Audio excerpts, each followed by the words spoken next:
ഖബറിലെത്തുന്നവരെ ഉണ്ടാവട്ടോ ഈ ബിസി. ഖബറിലെത്തിയാ പിന്നെ ഒരു ബിസി ഉണ്ടാവില്ല, അവിടെ അനങ്ങാണ്ട് കിടക്കും. മരിച്ചു കഴിഞ്ഞാൽ പിന്നെന്താ നമ്മൾ ചെയ്യാനും പറ്റുക? മരിച്ചു കഴിഞ്ഞാൽ നമുക്കൊരു സുബ്ഹാനല്ലാഹ് എല്ലാം പറ്റുമോ? ഒരു സൂറത്തുൽ ഇഖ്ലാസ് പാരായണം ചെയ്യാൻ പറ്റുമോ? ഇല്ല. ആ മരണം വരെയുള്ള സമയം ഉപയോഗിക്കണം. നിലവിൽ എനിക്ക് എത്ര വയസ്സ്? 30. ഇനി ഇത്ര തന്നെ കൊല്ലം ഞാൻ ജീവിക്കുമെന്ന് ഉറപ്പുണ്ടോ? അറിയില്ല. ഇനി ഇതിന്റെ പകുതി ജീവിക്കുമെന്ന് അറിയോ? ഇല്ല. നാളെ ഉറക്കത്തുനിന്ന് എണീക്കുമെന്ന് നമുക്ക് ഉറപ്പുണ്ടോ? ഇല്ല. പിന്നെ എങ്ങനെയാ?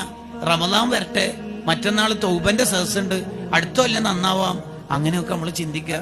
ഏതായാലും ഡിഗ്രി ഫൈനൽ ഇയർ അല്ലേ, ഈ കൊല്ലം കൂടി അടിച്ചു പൊളിക്കാം, ഇന്നാണല്ലോ നെറ്റ് തീരുന്നത്, ഇന്ന് ഏതായാലും തിമിർത്താടാം, ലാസ്റ്റ് കൊല്ലം അല്ലേ, ലൈഫ് ഫോർ എൻജോയ് അല്ലേ, ഇങ്ങനെയൊന്നും നമ്മൾ ചിന്തിക്കാൻ പറ്റൂല. നമുക്ക് എന്ന് പറഞ്ഞാൽ ഈ നിമിഷം ഇത് മാത്രമാണ് നമുക്ക് ഉറപ്പുള്ള സമയം. ഇപ്പം നാളെ എന്ന് പറയുന്ന സമയം നമുക്ക് ഉറപ്പില്ല. ഇന്നലെ എന്നുള്ളത് കഴിഞ്ഞു.